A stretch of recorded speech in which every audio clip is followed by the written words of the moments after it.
이해찬 당대표의 개회 선언으로 더불어민주당 제7차 확대 간부회의를 시작하겠습니다. 제7차 확대 간부회의를 시작하겠습니다.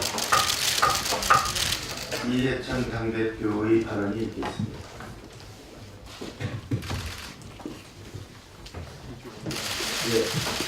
이제 오늘부터 하노이에서 북미 정상회담이 이제 시작이 됩니다. 오늘 내일이 어떻게 보면은 한반도의 앞으로의 진로를 결정하는 아주 중요한 날이 될 것 같습니다. 현재까지 전해 듣는 바로는 지난 싱가포르 정상회담 이후에 실질적인 성과를 내는 중요한 회담이 될 거라고 기대를 많이 하고 있습니다. 종전선언까지 상호간에 합의가 된다는 언론 보도도 많이 있습니다만 마지막까지 우리가 예의주시를 해야 될 것 같습니다. 실제로 제가 지난번 미국에 가서도 말씀을 드렸는데 이번 북미 정상회담의 결과에 따라서는 한반도에 살고 있는 8천만 한민족이 생존이 걸린 매우 중요한 회담이라고 생각을 합니다. 아무쪼록 회담이 좋은 성과를 내서 한반도 비핵화와 평화체제가 구축이 돼서 70년 분단과 냉전체제를 마감하는 그런 회담이 되기를 진심으로 기원을 합니다. 어제 저는 독립유공자협회를 가서 방문을 해서 독립유공자분들하고 간담회를 좀 가졌습니다.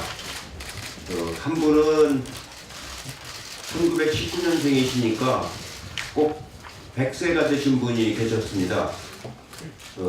그분하고 이렇게 얘기를 해보니까 정말로 독립운동을 하셨던 아주 결기가 느껴지는 그런 느낌을 많이 받았습니다. 그러면서도 독립유공자에 대해서 정부가 너무 그동안에 좀 소홀히 하지 않았는가 하는 그런 느낌을 많이 받았습니다. 김구 선생 묘역이 아직도 국가 관리 묘역이 아니고 용산구청에서 관리를 하고 있는 수준이고, 어제 유관순 열사에 대한 서운이 추가로 이제 1등급으로 이제 올라가긴 했지만 다른 분들도 서운 등급에 관해서 좀 서운하지 않도록 대조정할 필요가 있다는 느낌을 좀 많이 받았습니다. 어제 그분들이 요구한 여러 가지 사항을 서면으로 이제 받아왔는데 정무위에서 잘 검토를 해서 내년도에라도 추가적으로 보완을 하는 것이 좋겠다는 그런 생각이 들었습니다. 또 하나는 어제 회의를 하는 도중에 자유한국당 의원들이 검찰청사에 가서 의원총회를 하면서 여러 시간 동안 농성을 했다는 뉴스를 듣고 좀 경악을 금치 못했습니다. 지금 자유한국당이 여러 가지로 어려운 건 이해는 하겠습니다만 도를 지나치는 그런 행위는 정말 삼가해 주시기를 다시 한번 강력하게 권고의 말씀을 드립니다. 검찰청장이 있지도 않은데 가서 거기서 여러 시간 동안 그렇게 의원총회를 빙자한 농성을 한다는 것은 이성적으로 절대로 있어서는 안 되는 일입니다. 다시 한번 그런 일이 있다고 한다면 국민들로부터 엄청난 비난과 지탄을 받을 겁니다. 당이 어려울 때일수록 이성적으로 자중자애하기를 다시 한번 말씀을 드립니다. 이상입니다. 이어서 홍영표 원내대표의 발언이 있겠습니다. 한반도 평화의 새 시대를 열 역사적 만남이 드디어 오늘 열립니다. 북미 정상이 오늘 저녁 회담과 만찬을 시작으로 최소 5차례 이상 만날 예정이라 합니다. 1박 2일의 협상을 통해 한반도의 평화와 공존의 새 역사가 시작될 것이라고 믿습니다. 우리 국민 모두 함께 차분한 마음으로 하노이 선언을 기다리겠습니다. 하노이 선언은 한반도 평화시대의 개막을 알리는 출발점이 될 것입니다. 지난 70년 분단과 대립의 역사에 마침표를 찍는 것은 국민 모두의 염원입니다. 평화체제의 완성은 핵도 전쟁도 없는 한반도를 우리 미래 세대에 물려주기 위해 현 세대가 반드시 이뤄내야 할 역사적 소명입니다. 한반도 평화체제를 통해 우리는 정치, 경제, 사회 모든 분야에서 새로운 도약과 민족 공동 번영의 기회를 마음껏 누릴 수 있을 것입니다. 한반도 평화를 완성하는 것은 결국 우리의 몫입니다. 현재 중 노무현 정부가 미랄을 뿌리고 문재인 정부가 지난 1년간 싹을 틔운 한반도 평화의 꽃을 우리의 손으로 활짝 피워야겠습니다. 자유한국당과 보수 진영도 냉전 시대의 도구마에서 이제 벗어나야 합니다. 지난해 남북 정상회담을 위장 평화쇼라고 하고 종전선언을 평화 착시 현상이라고 폄훼하는 주장은 결코 국민의 지지를 받지 못합니다. 자유한국당과 보수 진영이 진영 논리를 넘어서서 한반도 평화를 앞당기기 위한 선의의 경쟁을 해주기 바랍니다.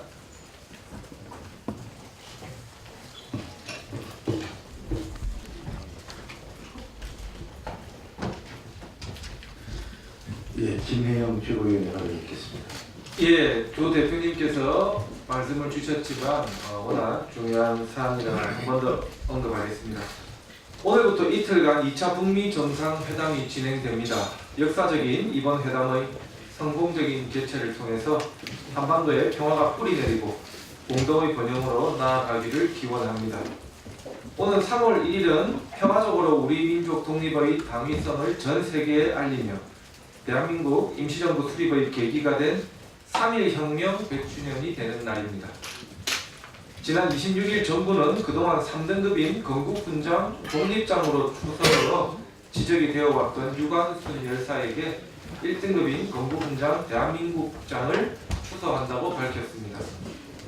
3.1 혁명의 상징과도 같은 유관순 열사에 대한 이번 추서를 뜻깊게 생각하고 그간 역사적으로 제대로 평가받지 못한 독립운동가에 대해서도 정부 차원에서 적극적으로 발굴, 조명하는 노력을 통해서 대한민국의 뿌리를 바로 세워 나가야겠습니다. 어제 자유한국당 의원 60명이 대검찰청서 항의 농성을 했다고 보도되었습니다. 이러한 자유한국당 의원들의 행위는 국회의 불신을 키우는 것으로 매우 바람직하지 못한 행동입니다. 부디 자중해 주시기를 부탁드립니다. 이상입니다. 이어서 이수진 최고위원이 발언 있겠습니다.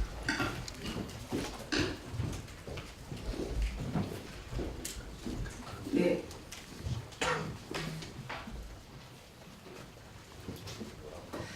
네, 한반도 냉전 체제가 해체되길 바라는 우리 국민들의 바람으로 오늘 역사적인 2차 북미 정상회담이 시작됩니다.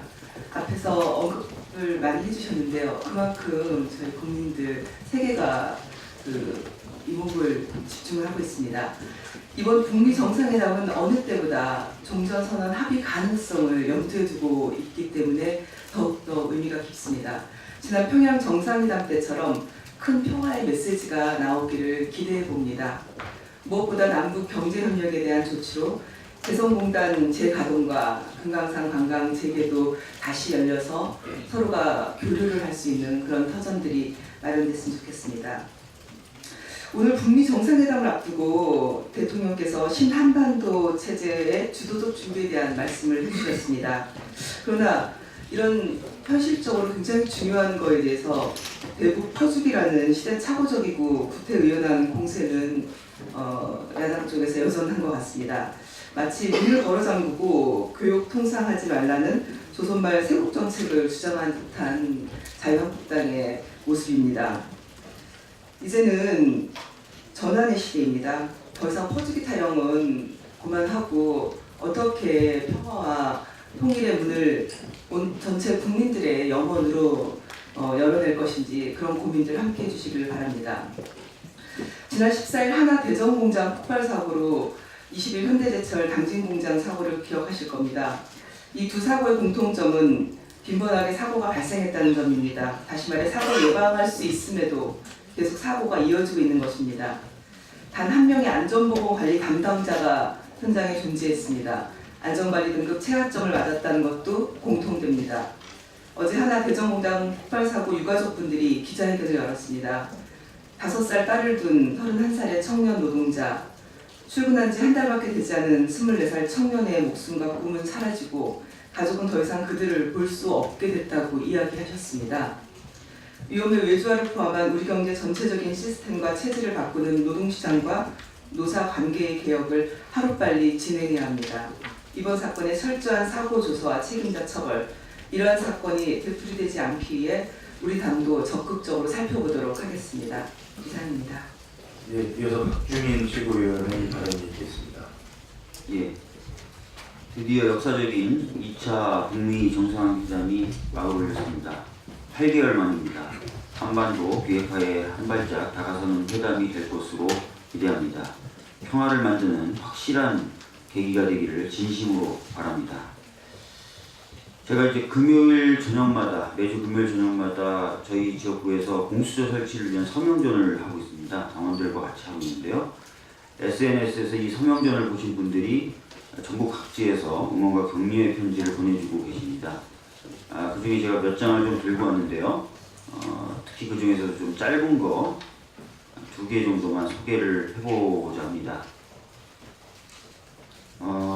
먼저 대구에서 보내주신 편지인데요. 안녕하세요. 대구에서 서식 중인, 대구에서 사신다는 뜻을 대구에서 서식 중인이라고 쓰셨는데, 서식 중인 아무개입니다. 의원님 페이스북에 올라온 글을 보고 저도 직장 동료 몇 명에게 서명을 받아 보냅니다. 제 주변 분들은 공수처의 필요성에 대해 많이 공감들 하고 있습니다. 이렇게 주셨고요. 인천에서 보내주신 편지도 있는데요. 이 편지는 제가 정말 마음이 아팠습니다. 이 편지에는 뭐라고 쓰여져 있었냐면, 서명을 보내주시면서 제가 해드릴 수 있는 게 이것뿐인 것을 죄송하게 생각하며 작은 힘이나마 보태고 싶었다라고 말씀하셨습니다. 오히려 편지를 받는 제가 죄송합니다. 입법을 책임지고 있는 국회의원임에도 불구하고 국민분들이 이렇게 많이 원하고 계신 공수처 설치를 위해서 실질적인 걸음을 못 내딛고 있기 때문입니다. 각종 여론조사를 보면은 공수처 설치가 필요하다고 보시는 국민분들이 대략 70에서 80%에 달합니다. 그럼에도 불구하고 우리 국민들은 공수처 설치를 위해서 할 수 있는 일은 서명해서 보내는 것 뿐이다 라고 하며 허탈해하고 계십니다. 사법개혁을 위해서 논의 테이블에서 협상해야 할 자유한국당 의원들이 현재 모든 논의를 거부하고 국회 개의조차 방해하고 있는 상황입니다. 대다수의 국민이 원하는 사법개혁에 대해서 국회가 응답하지 못한다면 이번 20대 국회는 결국 국민의 엄중한 심판을 받게 될 것임을 다시 한번 경고합니다. 아까 이해찬 대표님께서 말씀하셨던 부분에 대해서 저도 좀 짧게 언급을 하겠습니다. 판결문을 논리적으로 분석하고 비평하는 것조차도 하지 말라고 하는 분들이 작년 9월 28일에는 수사의 필요성만 있으면 발부되는 압수수색 영장이 발부됐다는 이유로 대법원을 항의 방문하고 현직 대법원장을 역사상 처음으로 불러다 앉혀놓고 뭐라고 하시고, 어제는 5시간 동안이나 검찰총장실을 사실상 점거하는 일을 하고 계십니다. 사람들이 말을 할 때 말 자체의 논리적인 부분이나 이런 것들을 떠나서 적어도 말의 앞뒤가 맞아야 되고요. 말과 행동이 일치해야 됩니다. 다시 한번 말씀드리지만 그분들은 판결문 분석하는 것조차도 하지 말라고 하시는 분들입니다. 다시 한번 말씀드리지만 말의 앞뒤가 맞고 말과 행동이 맞아야 될 것 같습니다. 이상입니다. 서른 최고위원의 발언이 있겠습니다. 예, 남북 철도 관련 세미나에 참석하느라고 지각을 했습니다. 죄송합니다. 오늘은 역사적인 제2차 북미 정상회담이 있을 것입니다. 이번 회담에서 북한의 실질적인 비핵화 방안과 그에 따른 미국의 상응 조치 그리고 종전선언까지도 예상되는 상황입니다.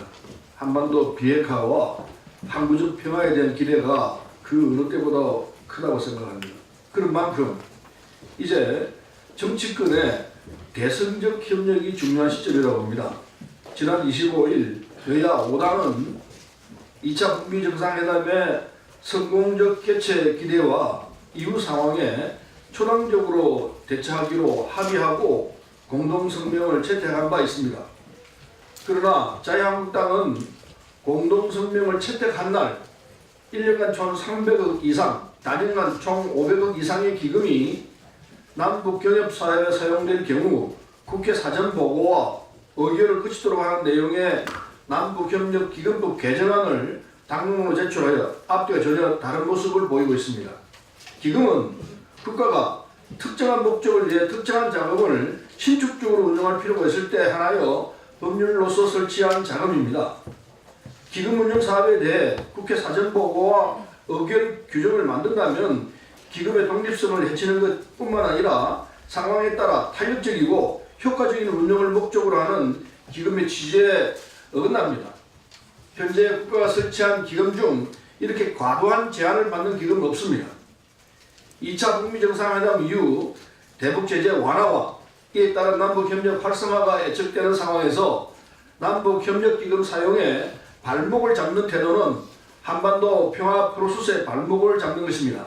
심지어 26일 자유한국당 나경원 원내대표는 종전선언도 평화 착시 현상을 가져올 수 있다며 더 이상 평화 착시 현상을 부추기지 말아야 한다며 한반도 평화의 물결을 거스르는 발언을 했습니다. 온결회와 전 세계가 종전을 통한 70년 분단체제 종식과 한반도 평화체제 구축이 이루어지길 바라고 있는 상황에서 자유한국당만 이를 반대하고 있는 것이 아닌지 우려스럽습니다. 북미 정상회담 그리고 그 뒤에 이어질 김정은 위원장의 서울 답방은 한반도 평화의 길로 가는 거대한 물결일 것입니다. 북한 비핵화와 한반도 항구적 평화체제 안착이라는 종착지에 도달하기 위해서는 여야의 초당적 협력이 그 어느 때보다도 절실하다고 생각합니다.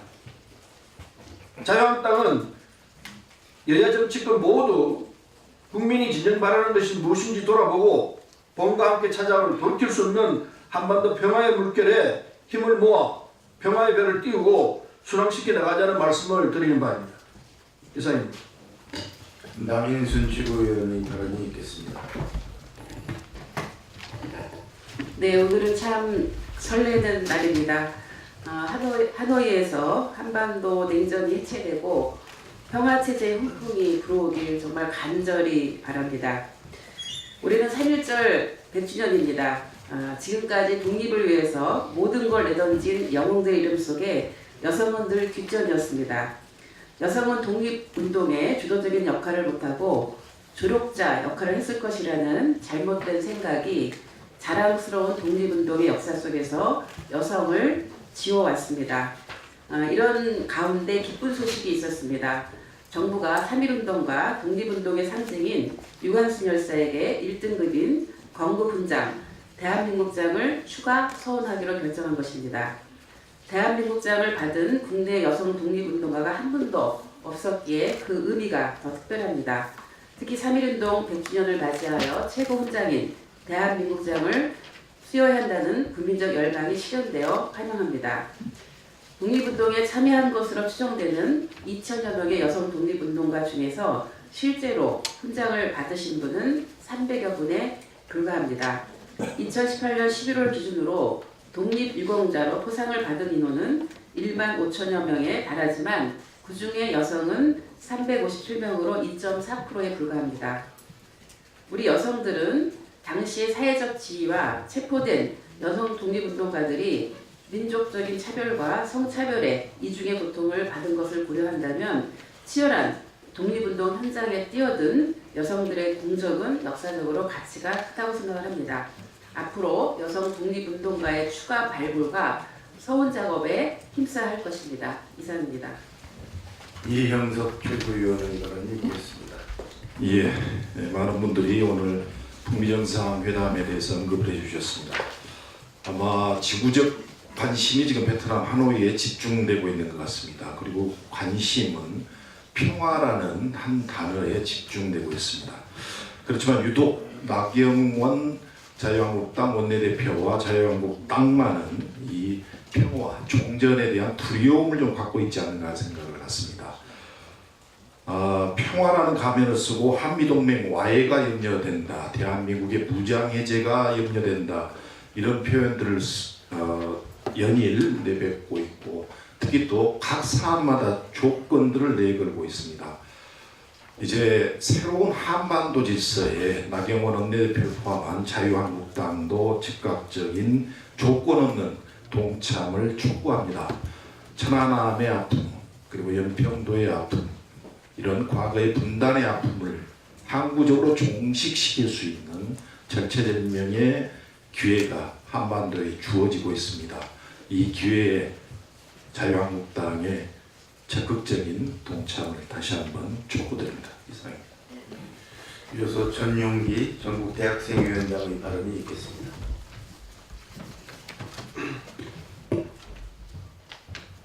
네, 기성세대의 눈으로 단정짓는 낡은 시선과 일련의 사건들을 확대 해석하여 세대 갈증을 부추기는 낡은 정치는 사라져야 할 것입니다. 언론에서 연일 문재인 정부에서 20대 이탈이 심각하다, 20대가 정부에 등을 돌리고 있다고 보도하며 최근 우리 당을 보고 우려 깊은 말들을 많이 하는데, 중요한 것은 지지율이 아닙니다. 정당을 막론하도 청년들을 바라보는 정치권의 시선이 과연 상식적인가에 대한 의문이 듭니다. 우리 20대는 급속 성장 이후 사회 성숙기 단계의 분기점에 서 있습니다. 과거 경제 성장을 위해 앞만 보고 달려올 수밖에 없었던 베이비 부모들과는 달리 우리 삶은 다양한 가치를 발견하고 자아를 발견하는 방법을 알게 되었습니다. 그러다 보니 오늘날 우리가 내는 목소리는 사회에 있는 중년층들이 받아들이기에는 배부르고 잘못된 소리라고 느낄 수 있습니다. 하지만 이런 다양한 의견이 중년층들이 사회를 성숙기로 이끌어 놓았기 때문에 발현된 사회적인 변화이기에 이에 틀림이 아닌 다름으로 이해해야 합니다. 이는 우리 당이 더욱 경청해야 할 의견이기도 합니다. 20대의 기성세대의 눈으로 단정짓는 낡은 시선과 그러한 사건들을 확대 해석하여 더욱 세대 갈등을 조장하는 낡은 정치는 청년들을 더욱 올가매고 있습니다. 같은 실수를 반복하지 않기 위해서 낡은 시선과 낡은 정치는 이제 없어져야 합니다. 얼마 전 홍영표 원내대표님께서 20대 청년들에게 사과하시며 청년 미래기획단을 만들라고 말씀하셨습니다. 20대의 목소리를 현실 정치에 구체적으로 반영하려는 첫 단추로서 매우 의미 있게 있다고 생각합니다. 가장 먼저 20대들의 애로사항을 경청하고 문제를 정확하게 인식해야 합니다. 정치권은 현장의 목소리를 앞으로의 정책과 제도에 잘 반영할 수 있도록 해야 할 것입니다. 이상입니다. 이어서 문상필 장애인위원장의 발언이 있겠습니다. 국가와 지방자치단체가 장애인식 개선 교육을 나몰라라 한다는 보고서가 있습니다. 장애인복지법에 따른 교육 대상인 국가 지방자치단체의 3년간 평균 교육 이행률이 절반에도 못 미치고 있습니다. 특히 지방자치단체는 6% 미만입니다. 국회입법조사처는 이 같은 내용의 장애인식 교육의 현황 및 개선 방안 보고서를 발간했는데요. 2016년도 이후에 장애인복지법 개정을 통해서 교육 대상을 확대하고 교육 내용 및 방법, 결과 보고 등에 관한 제도 틀을 재확립했습니다. 그러나 그간 제도와 관련해서 교육 대상 범위의 협소함, 체계적인 관리 운영 시스템의 부재 등이 문제점으로 지적되어 왔고, 장애인 고용촉진법 등에 따른 제도가 혼용되면서 최고 50%를 넘지 못하고 있는 거 아닌 평가가 있습니다. 국가기관의 경우에는 50% 미만이고 특히 지방자치단체에는 2.1%, 2.5%, 5.4%로 굉장히 낮은 수준입니다. 이런 저조한 이행의 원인은 교육 의무의 이행을 확보할 수 있는 강력한 수단이었기 때문이 아닌가 이렇게 분석되고 있습니다. 즉 미이행 시 과태료 부과나 명당 공표 또는 공공기관 경영평가 반영 등의 제재 규정 등이 없기 때문입니다. 이에 대한 방안을 검토해야 된다는 장애인들의 의견이 있어서 말씀드렸습니다. 이상입니다.